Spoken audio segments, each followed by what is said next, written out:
Salam sejahtera semua. Okay, hari ini kita ada satu angle grinder yang pasang chainsaw. So that means adapter lah ya. Adapter chainsaw ni pasang kat angle grinder. Okay, so kita akan buat review sikit apa keburukan dia dan apa kebaikan dia lah. Okay, so benda ni dah siap pasang dah. Okay, kita bagi dia run sekejap.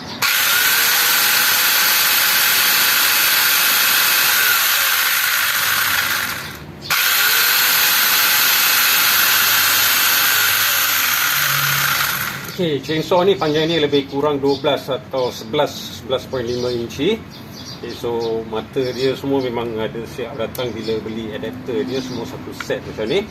Dan apa keburukan dia? Keburukan dia 3 perkara penting yang kamu kena sentiasa perhatikan ya.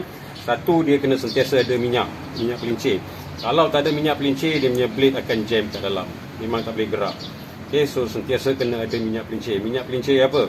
Minyak pelincir 40 ke apa, minyak enjin ke boleh pakai lah. Ini saya ada saki baki ni, saya pakai dekat situ. Okay, so itu pertama. Yang kedua, kena selalu perhatikan chain punya tension ni, ketegangan rantai ni. So ini dia punya screw untuk adjust ni. So sentiasa standby screwdriver sebiji lah.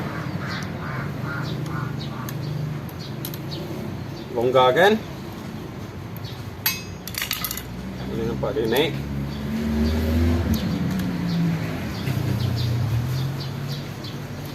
Ni ketatkan. Okay, ketat, jangan terlalu ketat sangat Nanti kalau terlalu ketat memang dia tak boleh gerak, dia akan jam juga. Okay, itu keburukan nombor 2. Yang ini memang masa kita guna dia akan selalu memang kena adjust dia punya tension ni. Okay, lagi satu kat bawah ni.